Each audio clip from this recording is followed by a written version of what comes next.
doctora Patricia es gastroenteróloga de la Universidad Nacional, directora científica de la Carolina Medical IPS Bogotá, docente adscrita en la Universidad del Bosque de Colombia y autora del libro Mente y enfermedades digestivas.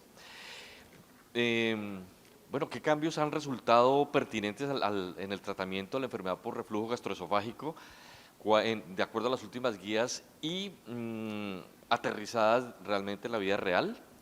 Bueno, estos son los gastrotips que nos trae hoy la doctora Patricia. Doctora Patricia, bienvenida. Jorge, muchísimas gracias. Gracias a Laboratorios Megalabs por esta oportunidad de venir a compartir con ustedes en este gran evento. Cada vez más vemos que muchas personas tienen uno o dos síntomas de pirosis, de regurgitación y de síntomas digestivos, y que es una patología sumamente frecuente. Es básicamente la enfermedad por reflujo, una condición que se desarrolla cuando el ascenso del contenido gástrico ocasiona síntomas molestos y o complicaciones como esofagitis grado C, D, ulceraciones, esófago de Barrett o cáncer de esófago. Afectan la calidad de vida muy importante del paciente que lo padece, pero lo que tenemos que hacer, lo que ha cambiado según el consenso de Lyon, donde se reúnen los gastros, básicamente es que dicen, por favor, hagan diagnósticos claros, no dejen tomando, como hemos sabido, todas las asociaciones, gracias a Dios, no causalidades, medicación por largo tiempo a pacientes que muchas veces tienen dependencia psicológica de estos medicamentos sin tener un diagnóstico claro. Por esto, entonces, dicen que debe ser ese diagnóstico debe ser realmente procesable, operable para tener realmente un diagnóstico claro y, por lo tanto, un tratamiento adecuado. Entonces, la prevalencia es muy fuerte, de 8 a 33%, y fuera de eso ocasiona muchos gastos al sistema de salud de cualquier país.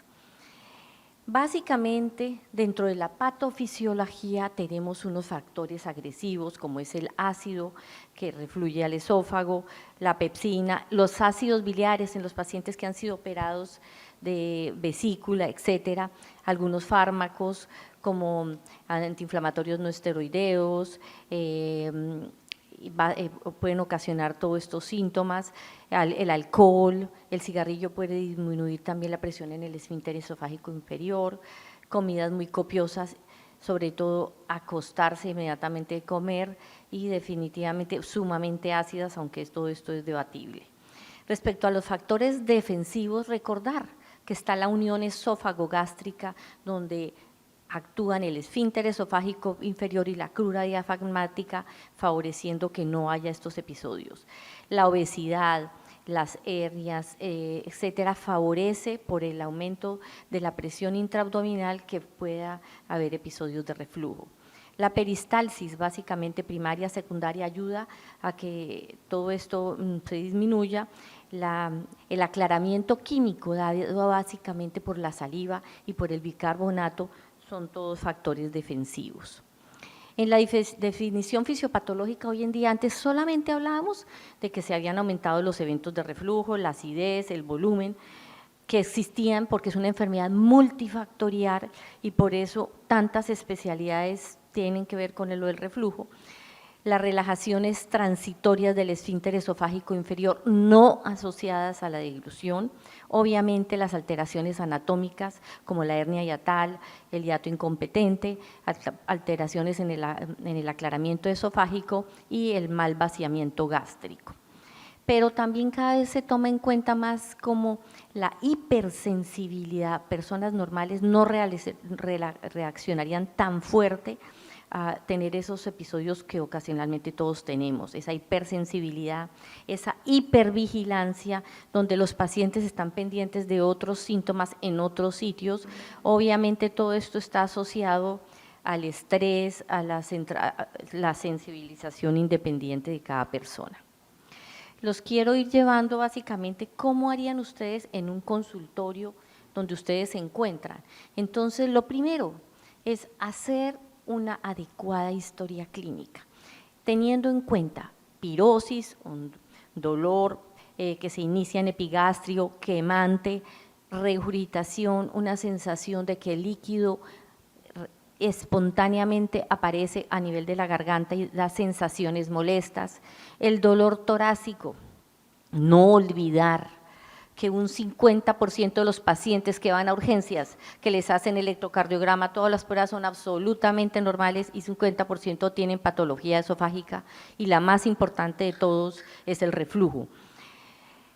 Los síntomas típicos, pirosis, regurgitación, dolor torácico, pero los extraesofágicos se ha hablado demasiado, pero los más importantes son la tos, las erosiones dentarias, la laringitis y el asma. Entonces, nosotros los gastros mantenemos carteándonos con los cardiólogos porque ellos necesitan que les devolvamos el paciente con un diagnóstico claro, con los neumólogos, los otorrinos. Realmente ellos nos están comentando que qué hacen con esas disfonías y realmente es muy frecuente, pero también con todos los que tienen que ver con patología de insomnio. Entonces se ha asociado que el reflujo también puede ocasionar insomnio, pero que también hace que el paciente se despierte muy angustiado porque realmente ve comprometida su calidad de vida y el susto que pronto broncoaspire. Entonces, como pueden ver ustedes, es muy amplia la gama de lo que realmente necesitan los médicos, es que nosotros les digamos realmente el paciente tiene un reflujo o no lo tiene. Siempre tenemos que pensar orgánico versus funcional. Y acá un paciente con patología orgánica es aquel que tiene disfagia, que siempre tenemos que ponerle atención, pérdida de peso y que tenga anemia e historia familiar de cáncer de esófago. Entonces, en estos pacientes, como veremos, no hay que hacer pruebas terapéuticas ni nada, sino directamente pasar a endoscopia y a otros estudios pues, más complejos. Si hay sangrado, si ha habido fiebre, que no sea algo que sea una esofagitis viral o bacteriana, que el paciente tenga historia de alergias. Cada vez más en la gastroenterología, en los congresos hablamos de la esofagitis eosinofílica, ocasiona estenosis esofágicas y realmente afecta severamente la calidad de vida y son personas jóvenes. Y obviamos preguntar si ha tenido rinitis alérgica, si tiene alergia a alimentos o si ha tenido asma. Entonces, estamos autorizados ustedes en su consultorio en un paciente joven que realmente no tenga ningún síntoma de alarma, entonces a empezar una prueba terapéutica con IVP. Entonces, básicamente, los pacientes tienen una sensibilidad del 71, una especificidad del 44, comparándolas con pH-metría y endoscopia. Las manifestaciones extraesofágicas con signos típicos son las que también les podemos dar directamente una prueba terapéutica, o sea, que fuera de su disfonía, etcétera, tiene agriera, tiene pirosis y tiene regurgitación. Acá está más claro entonces, donde si el paciente tiene síntomas como eructos, a medida que vamos descendiendo, menos asociación hay con reflujo, o sea, el eructo tiene un poco más de asociación con reflujo, posteriormente la tos, el asma, pero más raro si el paciente tiene un globus. No teman en preguntarle que tengo un globus, me está afectando mucho mi calidad de vida, no puedo ni pasar, pero ustedes preguntan, ¿está asociado con la comida? Ah, no, todo el día lo tengo. Eso definitivamente es muy de trastornos funcionales. Y lo mismo que en la historia tenemos que hablar de náuseas, dolor epigástrico, la llenura postprandial, porque todo, como vamos a ver en los trastornos funcionales o del eje cerebro-intestino, cobra mucha importancia todos estos síntomas que podemos decir de cierta manera pueden ser del eje cerebro-intestino o funcionales, un globus faríngeo que puede estar asociado. Entonces, si el paciente tiene síntomas típicos de reflujo persona joven, le damos la prueba terapéutica empíricamente, pero si el paciente como estos, tiene globus, tiene náuseas y no tiene síntomas típicos, dicen las guías, no le pierdan tiempo porque posiblemente no tiene reflujo, hágale de una vez la endoscopia y dígale, porque sale más económico para el sistema de salud y para el paciente, aclararle que definitivamente no tiene mayor problema orgánico. Estas son las guías de la Asociación Americana de Gastroenterología del 2022, donde entonces nos dice lo mismo, paciente con síntomas típicos y sin síntomas de alarma, entonces se le puede dar una terapia empírica. Si el paciente, un 20% tienen un efecto placebo y van a mejorar, pero los que persisten con síntomas, entonces acá ya pasamos, o si tienen mejoría parcial, pasamos ya a hacerle la endoscopia y todos los demás estudios, para ver que los inhibidores de la bomba de potasio, pues los inhibidores de la bomba de protones básicamente tienen un porcentaje de cicatrización superior al 85 respecto a la cimetidina, ranitidina, etcétera. Y básicamente estos pacientes se les deben iniciar desde un comienzo esta medicación y si persisten los síntomas, aunque en países como el nuestro, ordenan muy frecuentemente la endoscopia porque realmente no es tan costosa como en Estados Unidos.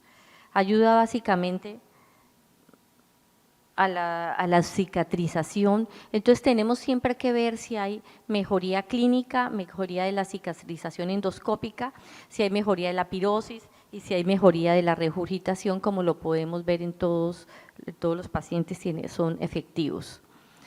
Una vez que ya hicimos la prueba terapéutica, entonces, ¿cuál es el segundo paso? Entonces, el paciente sigue sintomático. Recordar, la enfermedad por reflujo gastroesofágico, hay una alteración anatómica y el paciente va a seguir sintomático si tiene un reflujo, pues, si no se hace una cirugía o si no tiene otro tratamiento realmente radical. Entonces, el paciente persiste con síntomas, ¿qué hacemos? Hacer una endoscopia. Entonces, ¿qué importancia es de la endoscopia? Por favor, es un error muy grande que manden ustedes a un paciente a una endoscopia que está tomando IVPs. ¿Por qué? Porque el tomar ya 2 o 3 semanas de IVP, ya las ulceraciones hace que la endoscopia pueda salir normal. Entonces, un dato muy importante que ya nos llegan y el paciente nos arma un escándalo, ¿por qué no me hace la endoscopia? Porque están sospechando reflujo y viene tomando IVP, pues va a salir normal. Y entonces ya estamos perdiendo un examen que puede ser valioso. Entonces, en un 30% de las endoscopias se encuentran erosiones y entonces confirmatorio si es una esofagitis grado B, C o D que tenga reflujo, pero en un 70% de las endoscopias son normales, entonces son esofagitis no erosivas, pero no quiere decir que el paciente no tenga reflujo. Entonces, suspendiendo el IVP, hacemos la endoscopia y entonces el consenso de Lyon nos dice, antes la esofagitis grado A quiere decir que hay una erosión menor de 5 milímetros, es operador dependiente y realmente no es conclusivo de reflujo. Realmente lo es la esofagitis grado B, C, D, el esófago de Barrett de más de 3 centímetros, que es cuando la mucosa de esófago de epitelio escamoso se cambia por epitelio columnar y esto se logra ver en la endoscopia por más de 3 centímetros. Toca siempre utilizar NBI o algún otro tipo de coloraciones específicas para que este esófago de Barrett no esté acompañado de displasia, metaplasia o de cáncer de esófago. Las estenosis esofágicas básicamente secundarias a las esofagitis grado C casi siempre, y básicamente nos sirve la endoscopia para evaluar la integridad de la mucosa de la barrera antirreflujo, si hay hernias hiatales y, como les comentaba, hasta en un 70% de las endoscopias absolutamente normales, un paciente que está absolutamente sintomático, que nos está llamando, que tiene mucha pirosis, que mucha regurgitación, que ha tenido dolores y la endoscopia es normal. Entonces, esta es la clasificación de Los Ángeles, uy, salió un poquito oscura, básicamente erosiones menores de 5 milímetros para una esofagitis grado A, mayores de 5 milímetros para una esofagitis B, franca ulceración en la esofagitis grado C o ulceración y ya estenosis en la esofagitis grado D. Por eso es también la importancia, sé que muchos dicen no usar todos los efectos que tienen los IVPs, pero cuando se empezó el auge de todo lo que producía y los médicos nos gastábamos, los gastroenterólogos, la mitad de la consulta diciéndole usted tiene una esofagitis grado C, D, un esófago de Barrett de una entidad precancerosa y usted no puede suspender esa medicación porque se nos aumentaron las estenosis. Entonces, definitivamente lo que toca es aclarar que el paciente lo necesite y hacer el manejo como mandan las guías. Es muy importante entonces ver la integridad de la barrera antirreflujo. Entonces, acá hacemos una maniobra en retrovisión en el estómago y cuando agarra completamente el endoscopio, que es lo negrito, pues el hiato está bien, el 1 y 2 está bien, pero como ven ustedes acá no lo agarra, ya hay una hernia yatal y por lo tanto el paciente pues toca evaluar qué tanto reflujo le está ocasionando este problema anatómico. Nuevamente para recordarles, un 60 a un 70% de los pacientes están sintomáticos, endoscopia normal, un 30 a un 40% esofagitis erosiva, estamos totalmente autorizados a seguir con nuestro tratamiento a la menor dosis y el esófago de Barrett 5 al 10% y de no hacerse tratamiento puede progresar a cáncer. Bueno, creo que es muy importante para ustedes en los consultorios más o menos tener cómo son los casos clínicos. Este paciente de 68 años de edad, hacía como 4 o 5 años había tenido una endoscopia que no recordaba, pero que él decía que no le habían dicho nada importante, pero seguía con pirosis, con regurgitación, se tomó un tratamiento de someprazol las 8 semanas y lo suspendió. No tenía pues mayores importancias de los antecedentes, entonces finalmente como persisten los síntomas se lo lleva a una endoscopia y se encuentra una esofagitis grado C, una hernia yatal y en la gastritis no tenía Helicobacter pylori. Entonces como se encontró esto ya se decidió empezar por 8 semanas, un tiempo más largo, medicación a dosis plenas y luego el paciente se llevó a una nueva endoscopia.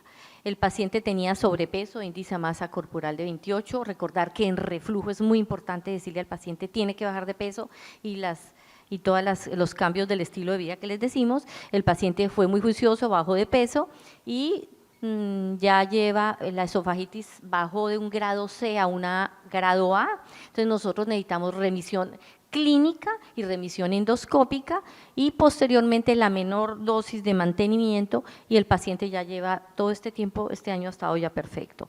Entonces, esto es lo importante, hacer diagnósticos con criterios concluyentes. Este paciente ya tiene un diagnóstico de una esofagitis grado C que pasó a una B, no requiere pHimetría ni con impedanciometría ni nada de eso, salvo que el paciente vuelva a tener síntomas para ver si definitivamente no está respondiendo al tratamiento o si es una pirosis funcional o un esófago hipersensible. Esto es lo que quieren las guías, que tengamos los pacientes con diagnósticos claros. Pero bueno, seguimos con todos los demás pacientes en que la endoscopia, los síntomas persisten, están cada vez más severos y la endoscopia fue negativa. Entonces, ¿qué hacemos? Entonces, en este tipo de pacientes ya estamos autorizados, si el paciente persiste muy sintomático, la endoscopia es normal, tenemos que aclarar realmente si tiene o no tiene reflujo. Entonces, acá vemos lo que ya les había dicho de las últimas guías, datos de alarma, endoscopia de una vez, si no la prueba terapéutica y si es un diagnóstico de reflujo, persistir con la menor cantidad de IVP hasta suspender y si realmente vuelve a presentar síntomas o tiene respuesta parcial o nula, pues la endoscopia. Si el paciente tiene esofagitis grado B o C o D, ya quedó completamente diagnosticado que es un paciente que va a tener reflujo y que requiere tratamiento posiblemente de por vida. Si la endoscopia es normal o una esofagitis grado A no es concluyente de reflujo, nos toca suspenderle al paciente durante 4 semanas todo tipo de IVP y hacer una pHimetría con impedanciometría para poder aclarar si el paciente tiene el pH menos de 4, el 6% en las 24 horas, es absolutamente confirmatorio de reflujo y el paciente va a requerir medicación de por vida. Si el paciente tiene un 4 o un 6% de episodios de reflujo, no es concluyente, pero le podemos hacer unas pruebas dentro de la misma pH-metría, manometría, impedancia basal nocturna, etcétera, y básicamente vamos a decirle si pertenece al grupo de reflujo. Y si el paciente tiene en las 24 horas menos del 4% de episodios de reflujo, entonces toca pensar en otras causas, esofagitis eosinofílica o un trastorno del eje cerebro-intestino o una pirosis funcional o un esófago hipersensible. Usualmente entonces usábamos nosotros, el consenso nos habla de la cápsula de Bravo, realmente para nosotros que tiene que medir 3 días el pH para poder concluir, pero realmente esta cápsula de Bravo toca colocarla por endoscopia y es un dispositivo que sale solo y no requiere nada más, pero es muy costoso y en nuestro medio todavía no lo tenemos y nos hacemos lo que realmente sí es un poco más asequible a nuestros pacientes, la pH-metría con impedanciometría, donde se miden los niveles de reflujo ácido y de no ácido, tiene una excelente sensibilidad, es útil para el estudio de eructo, podemos decir si tiene además eructos supragástricos o gástricos, y básicamente entonces la damos sin IVP para ver si realmente el paciente 4 semanas tiene más de episodios 80 de reflujo, la impedancia es menor de 1500 y lo más importante es que el paciente tiene, y tenemos que hacer mucha pedagogía. Este examen es para usted definitivamente aclararle si tiene o no tiene reflujo, pero usted tiene que ser juicioso, tiene que anotar, tiene eructos, tiene agrieras, tiene regurgitación, se le explica todo porque si el paciente no llena el diario, pues puede haber una falla si realmente tiene o no correlación de síntomas con los hallazgos de la pH-metría y de la manometría. Pero si el paciente ya viene con tratamiento y sigue sintomático, entonces hacemos la pH-metría tomando el IVP y entonces los niveles son menos de episodios de 40 porque él viene tomando su reflujo y su medicación y tenemos sencillamente qué adiciones le podemos hacer al paciente o si definitivamente es un paciente totalmente refractario y le vamos a ofrecer tratamiento quirúrgico o lo que él desee. Entonces, ya ahora tenemos el primer grupo de erosivos que ya estaban confirmados de reflujo. Los que tienen el verdadero ERNE, ¿cuáles son? O sea, que la endoscopia, a pesar de ser normal, pero la pH-metría dijo, oiga, sí señor, este señor sí tiene reflujo, a pesar de que la endoscopia no lo tuvo. Entonces, este grupo queda claro, pero resulta que los que tienen endoscopia normal y pH-metría normal y están absolutamente sintomáticos, y créame, son muy frecuentes en nuestra práctica clínica, entonces tenemos que pensar que tiene un trastorno del eje cerebro-intestino o un trastorno funcional. Ayer hablamos, el doctor Joaquín habló bastante del eje cerebro-intestino, pero esa extensa red neuroendocrina que va desde el esófago hasta el canal anal a través del sistema nervioso entérico, pues definitivamente sí produce la serotonina y esta serotonina es la encargada básicamente del movimiento del aparato digestivo, pero está en 90-95% en el aparato digestivo y solamente un 5%, y también es la encargada de la felicidad, y como realmente están tan asociados, créanme que el aparato digestivo es el segundo cerebro. Los que llevamos más de 25 años haciendo la gastroenterología y los que han tenido la oportunidad, como me ha tocado a mí, de ver nietos, hijos, abuelas de una misma familia, no solamente se hereda el color de los ojos, sino también rasgos emocionales y también muchos rasgos anatómicos, de pronto de hiato incompetente, etcétera, y todas esas cosas nos sirven mucho. Por eso se llama del eje cerebro-intestino, nos toca gastarle un tiempo al paciente explicándole todo el eje cerebro-intestino y por qué realmente nos interesa saber de su estado emocional. Ningún paciente entra conmigo si no llena una encuesta de ansiedad y depresión de una escala de HATS, donde yo ya más o menos tengo cómo está el estado emocional que el paciente percibe y lo combino con otra serie de cosas que yo tengo para realmente convencer al paciente que no quiere aceptar que tiene estrés, que tiene angustia o que tiene depresión.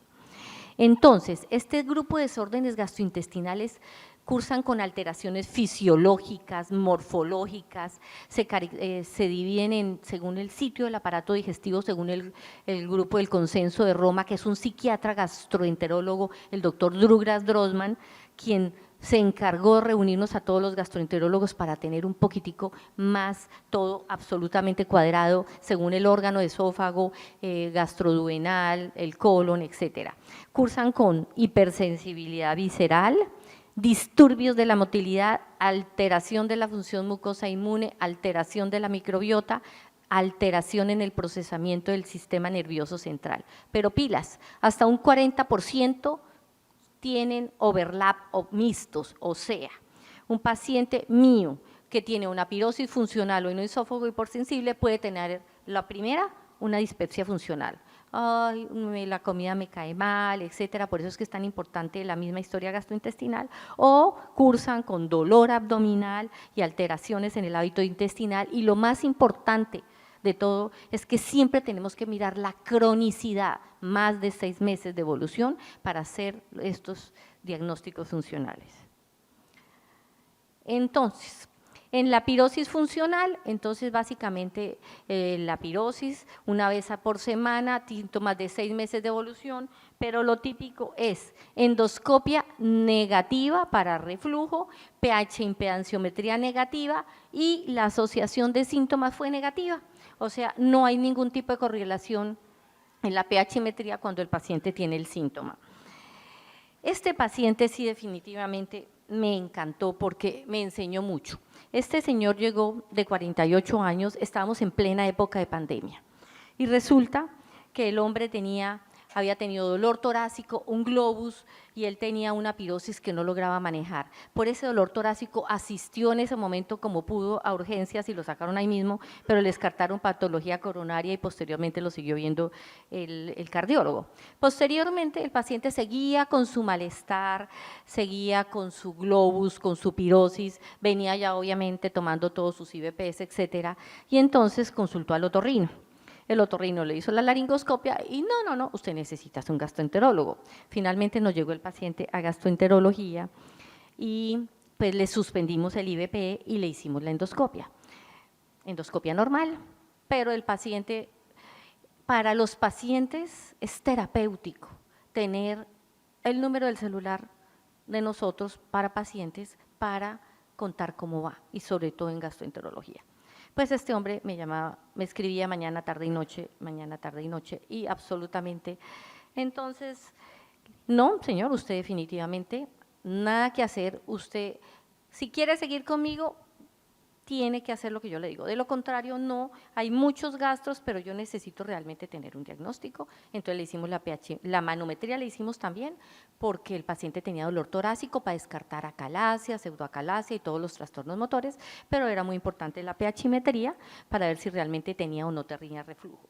Pues, tamaña sorpresa, la pHimetría todo absolutamente normal, ya era lo que estábamos nosotros pensando después del comportamiento, le inicié yo el alprazolam y le pisé sertralina y le dije, bueno, no, es muy importante, ustedes no les pueden decir a los pacientes que ustedes le están dando un ansiolítico o un antidepresivo, pierden el paciente y pierden todo. Nos toca decirle, le estamos usando un neuromodulador porque usted tiene una enfermedad del eje cerebro-intestino que le está afectando su calidad de vida y usted tiene que hacer un manejo integral con este doctor que es un experto en este tipo y que estamos acabando de escribir el siguiente libro y lo remitimos a psiquiatría.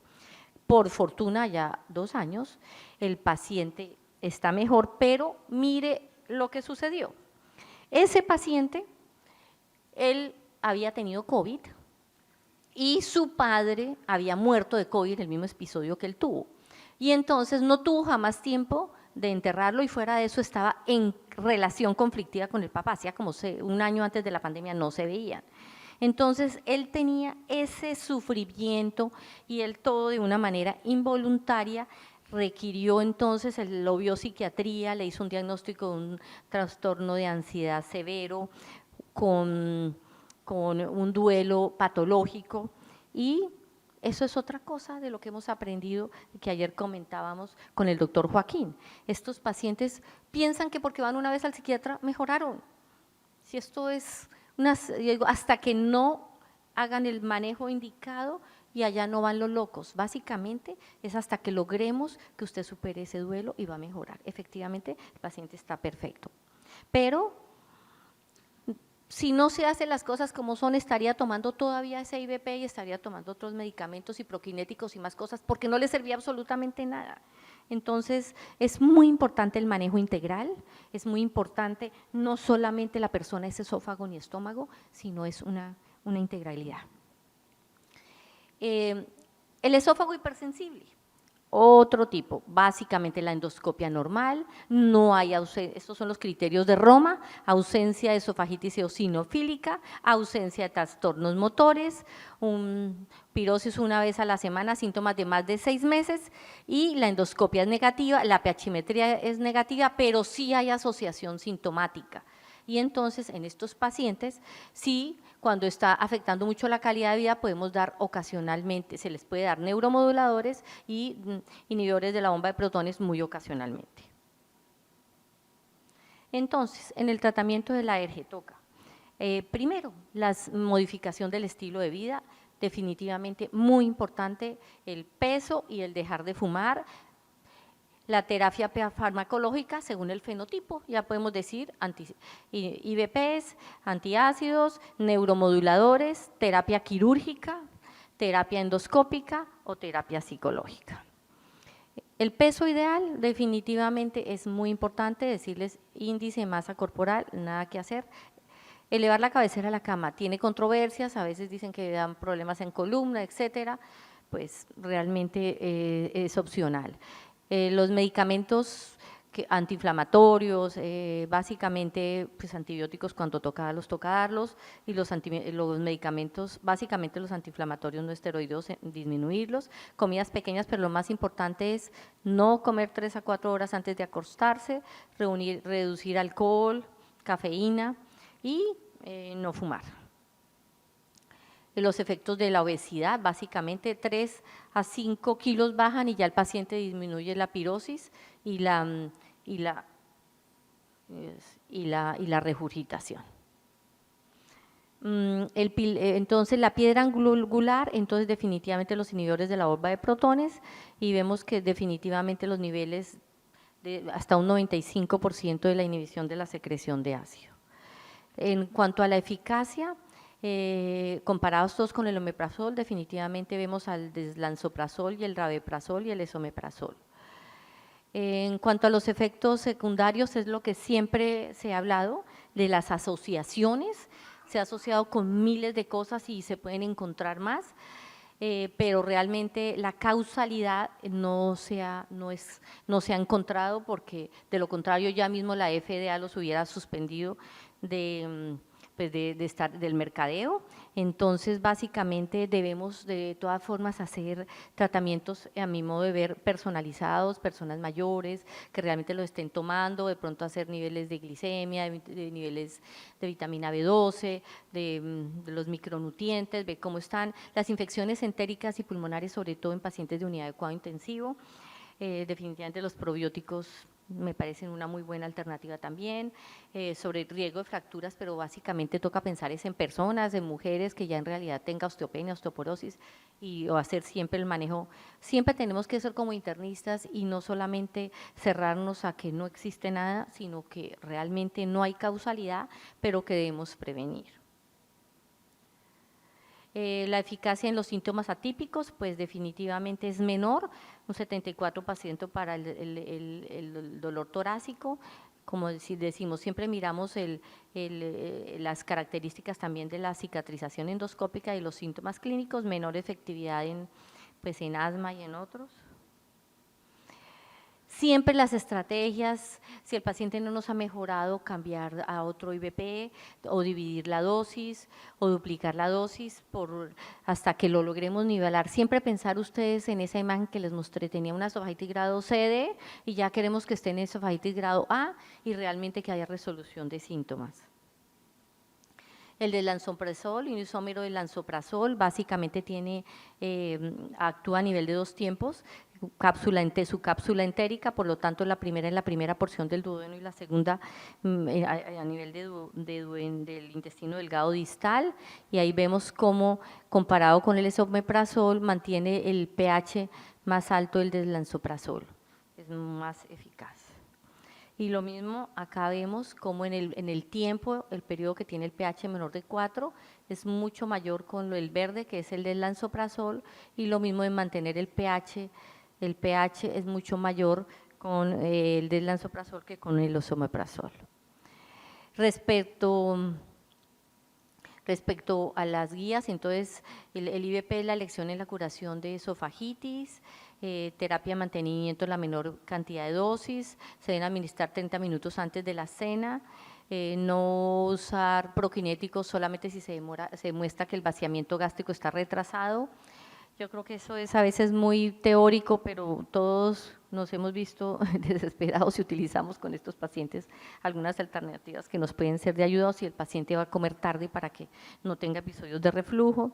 No usar suclafato, excepto en embarazo, aunque obviamente que pues tampoco es el ideal. Los PCAPs entonces cambian los hidrogeniones por potasios, están introducidos en el mercado, los mayores estudios son japoneses, actúan directo en la bomba, no dependen de la ingesta de alimentos, pero lo que está siempre por verse lo que nos pasó con el Tagacerod y otros medicamentos, después no sabemos qué tan buena sea su seguridad a largo plazo.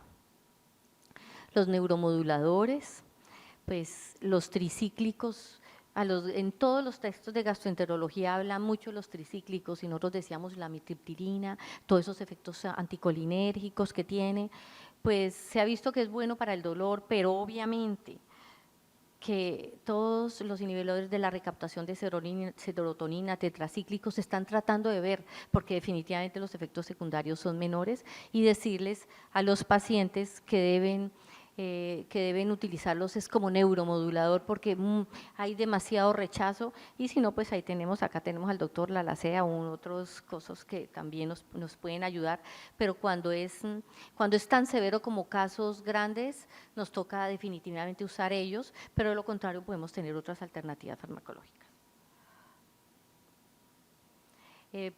Recordar que una vez metabolizados los alimentos, el ácido remanente queda en la parte superior, en la región fundocorporal, y entonces tenemos acá el alginato de sodio que hace un efecto balsa, y de todas formas si el paciente tiene un episodio de reflujo, lo que va a refluir, y es realmente muy útil para los pacientes por su efecto balsa.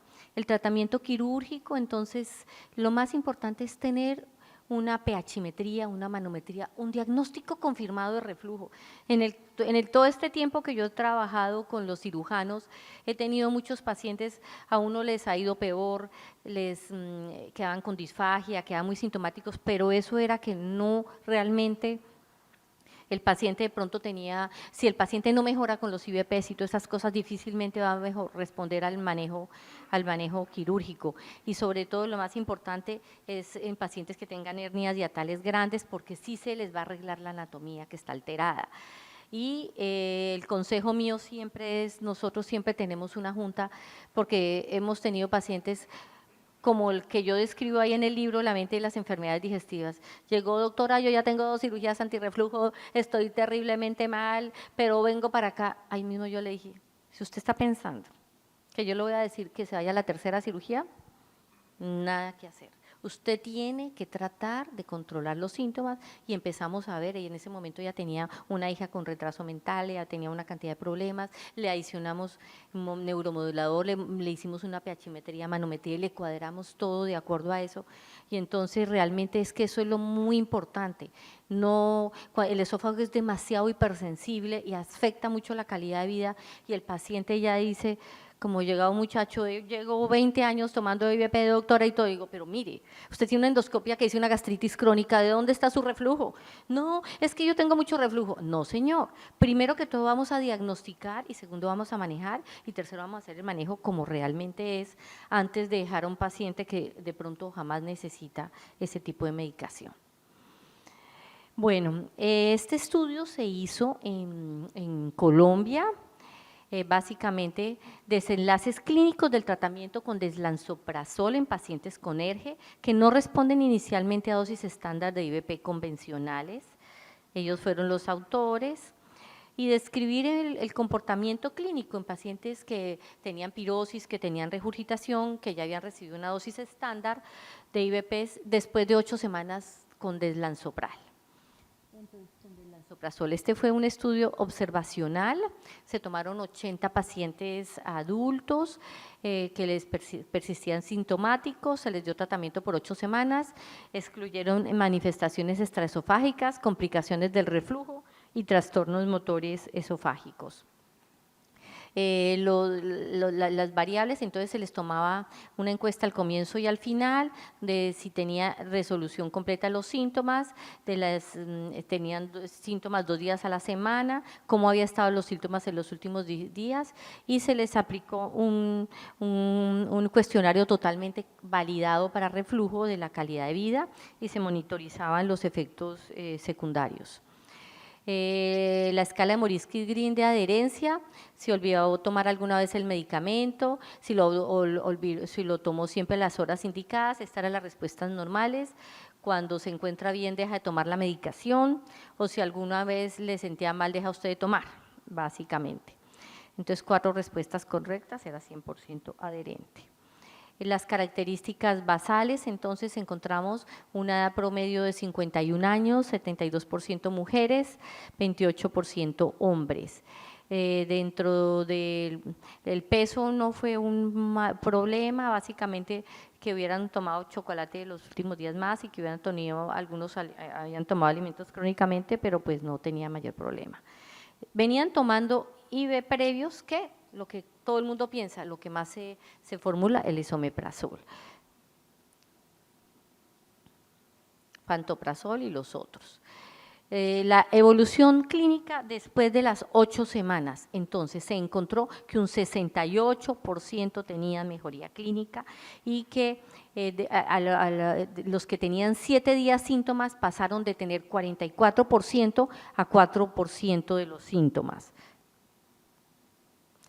O sea, incidencia respuesta completa en el 68%, incidencia respuesta parcial del 20%, 1 o 2 días, porque muchos podían virar de un grupo a otro, pero de los que tenían síntomas 7 días a la semana, de 44 bajó a 4. Respecto a la categoría de los síntomas, la resolución de la pirosis y de la regurgitación fue en un 72%, y 76% respectivamente, y la moderada grave de 76 bajó a 10 y la regurgitación de 43 a 5.2.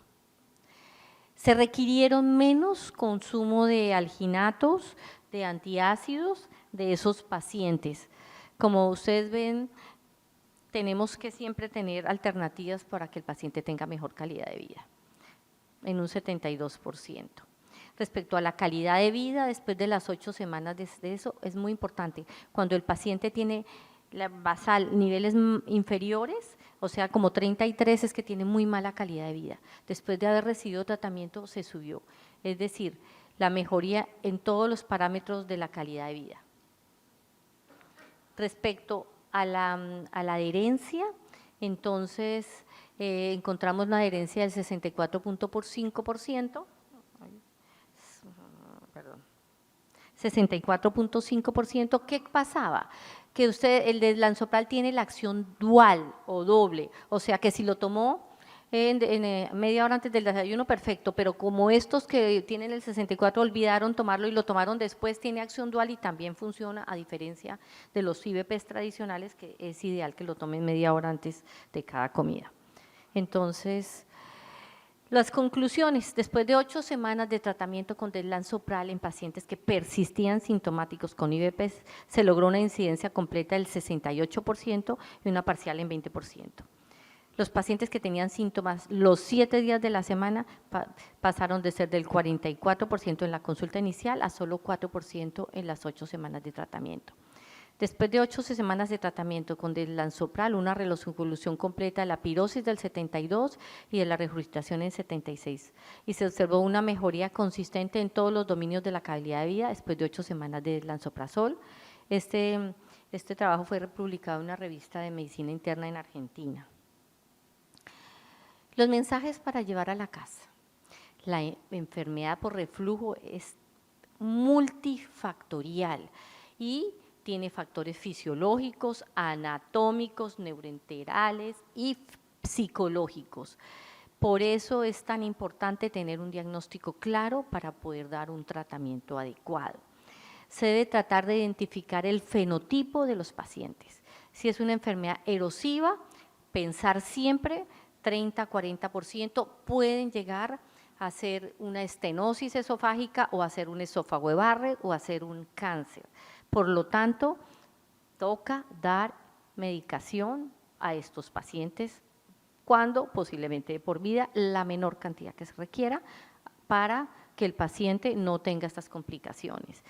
Si tiene el verdadero hernia, o sea, que tiene endoscopia normal, pero pHimetría positiva, nos toca manejarlo como una enfermedad por reflujo y la menor cantidad de medicación también. Si es un trastorno del eje cerebro-intestino, entonces debemos hacer un manejo adecuado con neuromoduladores, con una terapia cognitiva conductual y cambios en el estilo de vida. El tratamiento médico o quirúrgico y endoscópico debe realizarse entonces en aquellos pacientes con grandes hernias hiatales y que tienen síntomas y en pacientes que realmente no quieren seguir tomando el resto de su vida medicación y básicamente lo que ayer comentaban, la medicina debe ser todas las conductas habladas con el paciente y estas decisiones quirúrgicas donde personalmente he visto pacientes, una de esas que ya tenía 2 cirugías, una enfermera jefe y se operó después y falleció en la segunda. Definitivamente todo ese tipo de decisiones que ya afectan la vida tan radical, es mejor un grupo como una junta médica como la que tenemos nosotros, con cirujanos, con gastros expertos en pHimetría, matometría, clínicos, para tomar la mejor resolución para el paciente. Muchísimas gracias a todos ustedes. Muchas gracias, doctora Álvarez. Excelente intervención, enfermedad por reflujo gastroesofágico. ¿Preguntas de la audiencia? Uy, tenemos acá la primera pregunta, recuérdeme el nombre del doctor. El doctor Gil, adelante. Doctora, ¿qué piensa del magaldrato? Bueno, pues todo eso son alternativas, nos ayudan a disminuir los episodios de reflujo, más o menos parecidos al Gaviscon, etcétera. Yo creo que todas esas alternativas nos pueden ayudar. Y me parece una excelente pregunta, gracias. Doctor Gil, por haber hecho la primera pregunta, la doctora Patricia Álvarez le obsequia un ejemplar de su libro La mente y las enfermedades digestivas. Felicitaciones. Ese libro lo hicimos con el doctor William Otero, era el primero. tratando de hacer una correlación, lo que existía a nivel de medicina basada en evidencia y todos los factores emocionales que han podido estar repercutiendo en todos los 80 pacientes que presentamos ahí. Que lo disfrute, doctor. Doctor López, adelante. Buenos días, doctora. Muchas gracias por su disertación. En la clasificación de la hernias hiatal, esa clasificación Hill 2, 3, ¿qué significación tiene? Bueno, y de todas maneras la sigo invitando a Monpós. Perdón, ¿y de todas maneras qué? La sigo invitando a Monpós. Allá toca ir a Monpós, claro que sí, qué maravilla, porque no sabía exactamente dónde está ubicado respecto a Valledupar y a esos otros sitios. Bueno, en todo caso, la clasificación de Hill básicamente es 1 y 2, puede ser una morfología del hiato que está agarrando normalmente, pero la 3 y la 4 puede ser que definitivamente la hernia hiatal, y podemos también medir el tamaño de la hernia hiatal, ya son hernias hiatales más grandes y cuando ya son más grandes pues ya mayor peligro tienen de que si además tiene obesidad y tiene otra serie de cosas, el paciente pueda broncoaspirar. Entonces, por eso puede ser eventualmente para tratamiento quirúrgico. Gracias. Otra pregunta, doctor Díaz. Sí, doctora, de pronto es una pregunta como práctica, ¿no? En ese paciente al cual yo le suspendo el inhibidor por 4 o 6 semanas, ¿puedo, por sintomatología, suministrarle alginato sin que vaya a interferir con el reporte de la pHimetría y impedanciometría? Muy amable. Excelente pregunta, doctor, porque lo vemos en la práctica diaria. Doctora, yo no aguanto ya sin esta medicación, Entonces, al menos eso se metaboliza rápido y desaparece. Entonces, decir la menor cantidad, pero por favor, al menos el día antes, si no, ¿ok? Porque la absorción rápida y desaparece, entonces eso. Pero sí, realmente hay muchos pacientes que definitivamente, y sobre todo que no olvidar esa sobreposición, ¿de acuerdo?, entre el reflujo gastroesofágico más el componente funcional. Y entonces esos pacientes que tienen tanto y todas esas cosas, muchas veces también definitivamente el estrés, la angustia y todo les aumenta y les vuelve inmanejable el reflujo. Eso porque el esófago es hipersensible y además porque son pacientes que tienen una hipervigilancia y están demasiado pendientes de todo lo que les está sucediendo. Gracias. Doctor Morales, adelante. Ya voy, doctora, ya adelante. Permítame acá. Buen día, doctora. Las medidas no farmacológicas a las cuales inicialmente se les hacía mucho énfasis, como elevar la cabecera de la cama, suspender la cafeína, suspender los alimentos ácidos, etcétera, ¿qué tanto impacto real tienen en el manejo de estos pacientes? Bueno, gracias por la pregunta. Sí, definitivamente las medidas farmacológicas, no farmacológicas, hemos tenido, por ejemplo, muchos problemas con lo de la elevación de la cabecera a la cama, porque es que el paciente con reflujo es para toda la vida. Después queda con problemas, le cambiamos un problema por otro, un problema ortopédico del cuello y todas esas cosas, porque, entonces, no, en medicina basada en evidencia, los que realmente se han demostrado es bajar de peso y no fumar. Pero de todas formas, todos sabemos que comidas copiosas, grasosas y etcétera, y sobre todo el paciente se va a la cama. Entonces, 3 a 4 horas de haber comido eso, no irse a la cama porque definitivamente va a pasar una mala noche y porque va a tener problemas. Y si definitivamente el paciente ya tiene reflujo, a mí me encanta, yo le digo, si es Navidad y usted va a comer la comida a las 12 y tiene una hernia tal y tiene una cosa grande, pues tómese un prokinético media hora antes para que le aceleremos ese vaciamiento y no vaya a subir. Entonces, creo que todo eso, el exceso de bebidas ácidas y sobre todo limón y antecitos del desayuno, yo les digo, bueno, tómelo porque hay muchos pacientes, pero después de haber comido algo. Entonces, el exceso de café, el exceso de chocolate, todas esas cosas puede, pero realmente los estudios aún son vagos y lo que ha logrado demostrarse y tener evidencia científica son esas dos. Gracias, doctora. Doctor Zapata, adelante con su pregunta. Buenos días, gracias, profe, por todas esas informaciones. Ya. Tengo una serie de preguntas, voy a tratar de resumirlas, pero todas apuntan al uso de por vida de los IVP. Porque, no sé, quisiera que me aclarara este sentido. O sea, naturalmente el pH del estómago no puede estar tan alto para que exista una buena fisiología gastrointestinal. Sabemos de que el estómago no está aislado de todo el tracto gastrointestinal. Y ayer hablamos mucho de la microbiota intestinal y también se relaciona mucho con la parte mental. Entonces, si yo altero todo ese ambiente, toda esa homeostasis del sistema gastrointestinal con un IVP de por vida, estamos jugando como con una pelota de fuego, porque es posible que sus problemas gastrointestinales se solucionen de alguna manera, pero y su parte mental, su parte intestinal, el riesgo de otras enfermedades a nivel del tracto gastrointestinal infragástrico y, por ejemplo, si de pronto se pueden alterar el mismo peristaltismo al inhibir de pronto la acción del pexinógeno, la acción de la gastrina y además permitir que muchas proteínas pasen al intestino sin ser desdobladas apropiadamente y generen una serie de fenómenos de pronto de tipo autoinmune o de pronto de otro tipo de acciones en ese sentido. A mí me queda la inquietud como médico general que cuando uno utiliza un IVP de por vida, tal vez es porque la medicina todavía no ha podido abordar en absoluto, a fondo y en esencia, la solución de este problema. Estamos haciendo solamente, de pronto, me tengo esa impresión de que hacemos un alivio de un síntoma, pero no estamos yendo a lo más esencial. Sí, estamos prolongando la calidad de vida de un paciente, pero también me quedan dudas hasta qué punto esa calidad de vida es global. Muchas gracias. Tiene usted la idea muy bien, lo felicito porque pues uno tiene que, esa es la idea, tenemos que estar todos aclarando qué es lo que puede suceder.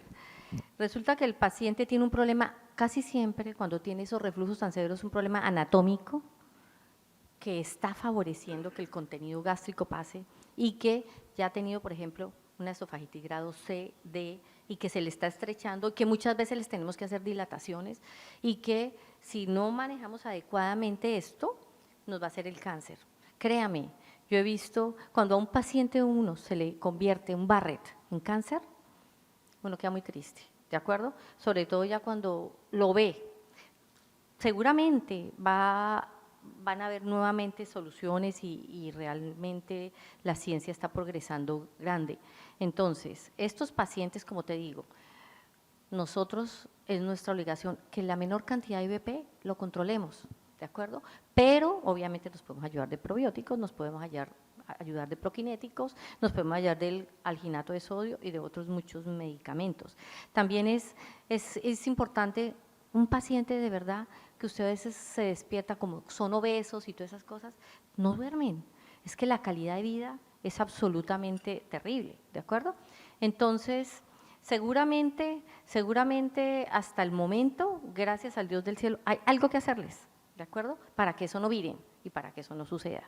Que vamos a tener, ahorita los que vienen son más, los pick-ups son aún más, restringen más la producción de ácido y seguramente todo eso serán para pacientes mucho más, una C y D y que realmente lo vayan a tener, pero me imagino que a medida que va pasando la ciencia, pero no podemos, nosotros es generalizar, ¿de acuerdo? ¿Cómo vamos a generalizar? Es cuando tenemos una enfermedad que definitivamente ha sido muy agresiva y a veces desafortunadamente cuando es una persona joven, un muchacho ya de 24 años que ya tiene una esofagitis grado C, somos los primeros en decir, eso es el consenso de Lyon. Hay excelentes cirujanos, tiene que ser operador dependiente, como Dios manda, con todo arreglarle el problema. Ahora, que sea la panacea también la cirugía, pues así sea cirugía endoscópica y todas esas cosas, nosotros vemos que funciona muy bien, pero con el pasar de los años esa funduplicatura empieza a soltar un poco y pueden reaparecer los síntomas. Entonces, creo que con todo lo que hemos visto con el pasar de los años, esta gente tan rigurosa, de todos los científicos y los expertos, como Lyon, este consenso de Lyon es de marzo del 2023, es sencillamente eso, es por favor, doctores, ustedes aclárenle el diagnóstico a los pacientes. Es que, ¿por qué nos cuesta a un paciente que viene tomando esomeprazol 20 años, llega a mi consultorio, muchacho de 36 años, es que yo no me aguanto este reflujo y todo eso, una endoscopia, gastritis, ¿me entiendes? Entonces, los pacientes empiezan a hacer sus películas y por esto que un 90% de ese paciente no tenía ningún tipo de reflujo, ¿de acuerdo? Entonces, y esos que son hernias, responden muy fácil, hasta a veces solamente con alginatos no son tan severos, créame, pero los que sí son realmente complicados son los que ya a uno le llegan, incluso como Carlos Muñoz, que le hicieron la cirugía de reflujo ya muy malito y se complicó, el autor de Televisión de Colombia y todas esas cosas, son esos que tienen unos defectos anatómicos y que tampoco los podemos dejar pasar por tantos años y cuando ya sea el momento de la cirugía ya el paciente tiene tantas comorbilidades que no se puede hacer. Por eso es importante aclarar realmente qué paciente y qué tipo de tratamiento es. Pero muchas gracias por sus aportes. Doctora Juliana Suárez, gastroenteróloga, adelante con su pregunta. Primero felicitarte, Patti, tú sabes que yo soy fan tuya. Yo estoy completamente de acuerdo contigo y respondiéndole de pronto también al doctor, el problema es que esta enfermedad se subestima y esta es una enfermedad agresiva. y los problemas de movimiento que ya están establecidos, porque no solamente hay alteraciones anatómicas, sino que también hay un aumento de las relajaciones transitorias, está el aclaramiento del ácido alterado, no se van a corregir completamente con cambios en el estilo de vida y hábitos. Entonces, esta es una enfermedad que si nos quedamos solamente en la alimentación y hábitos, se queda muy corta y se daña el movimiento del esófago y vamos a tener disfagia, estenosis, Barrett y cáncer de esófago. Hay que intervenirla rápido y hay que intervenirla con lo mejor que tengamos a la mano, ¿sí? En este momento son los inhibidores de bomba de protones.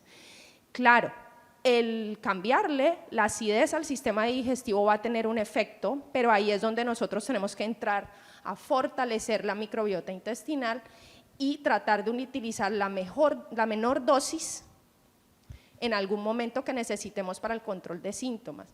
Pero no nos podemos quedar en que estamos simplemente tratando el síntoma, no, es que estamos previniendo las complicaciones de una enfermedad que llega a ser devastadora para el paciente.